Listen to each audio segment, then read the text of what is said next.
Well, the left has declared war on women. Their top weapon, trans rights. So-called progressives are forcing young women to compete with biological males in sports.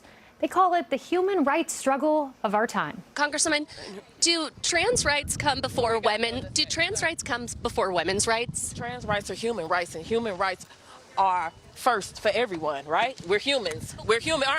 Are you human? Yes, we are human, and we got to take care of humans. Congresswoman, do trans rights come before women's rights? Trans rights are human rights, period. If boys have a right to compete against girls in high school sports, then should we repeal Title IX? Trans rights are human rights. They don't want to answer the question. Trans rights are human rights. That's the position of the squad in the Democrat Party. But do trans rights take precedence over women's rights? No liberal, they'll never answer that question. Joining me now, Tulsi Gabbard. She's a former presidential candidate. She joins us. Trans rights are human rights. You know, where are the feminists here?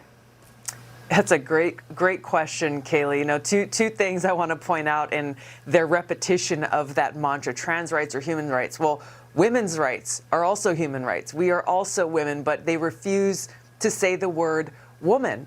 And number two, they refuse to defend Title IX. This was a historic law 50 years ago. It was championed by an amazing congresswoman from Hawaii, Patsy Mink, and yet they have, in their lack of a defense of Title IX, just shown us that they're not interested at all in protecting women or girls. They're not interested in protecting their rights to equality in sports, which was the heart of this historic legislation. And frankly, they are trying to change our language. And this was very evident in this Johns Hopkins University LGBTQ glossary, where I couldn't believe it when I read it. They defined a lesbian as a non-man attracted to non-men.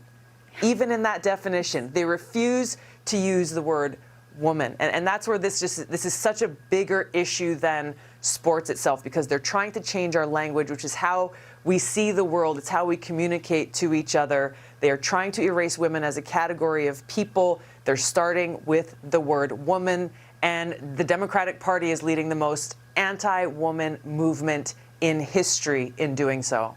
Yeah, the AOC, her word of choice is menstruating person. So that's an interesting one. But on that topic of language, you know, it's just interesting. They say human rights, human rights. And then there was this Oklahoma bill, and it was about banning castration of minors.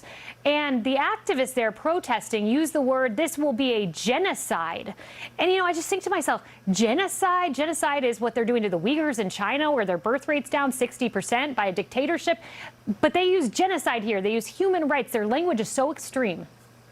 It is. And they are literally trying to redefine the way that, you know, we have historically referred to these words that are very commonly known and understood, not just in America, but around the world. And we can't understate the dangerous consequences of that. This is not going to be the last that we're going to see of them once again trying to erase women from our language, erase women from our society. This has been happening now for some time, and they are going to continue to try to erase us as women unless we all, men and women alike, stand up and call out their insanity. No doubt about it. Tulsi Gabbard, thank you.